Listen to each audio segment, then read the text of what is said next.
My name's Robert Garcia, and I currently work for Mon Power. I've been there approximately 26 years. I have two lovely children, a daughter 23 and a son 20, and I've been affiliated with many volunteer groups in the community, and I actually volunteer for the United Way and Relay for Life, and I moved to Bridgeport approximately 2 years ago, and it's a great city, great place to live.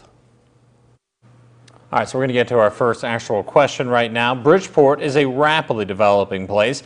If elected, what big development project would you push to get done, and how would you get that project funded? You have 2 minutes. Well, I'd like to see a recreational complex be built. We have to take care of our youth and keep them active so that they don't wander.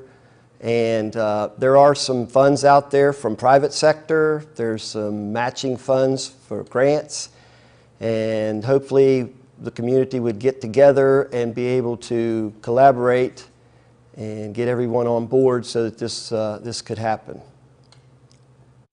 Okay, well, on to our next question. There is a drug problem throughout our region. Do you think we have enough police locally to fight this threat?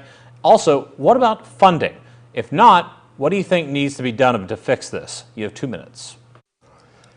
Well, there is a drug problem in north central West Virginia, obviously. I think that we can always have more police officers in the area.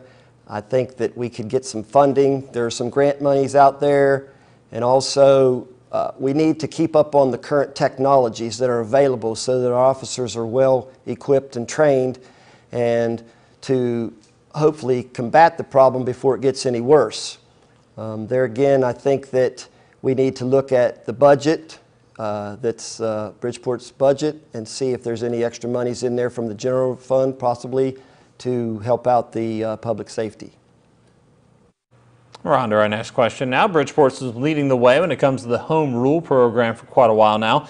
Do you think the city has used home rule wisely so far? Do you support the program? Explain your position either way. You have 2 minutes. I think that they have. I think that when you look at what they've done with the home rule, what it actually does is it allows the city government to make decisions without the state and the county looking over them, and it allows you to make various changes that normally you couldn't before.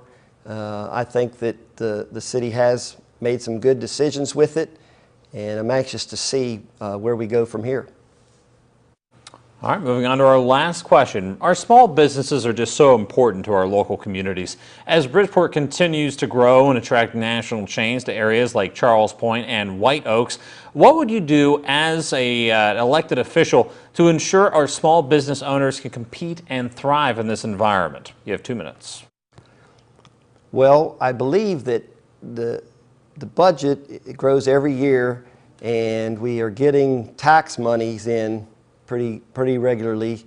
So I think the possibility of reducing the B&O tax or the business tax 0.5% would help a lot of these smaller businesses to maintain, keep their doors open and be competitive with the larger superstores, so to speak, that will come into the area.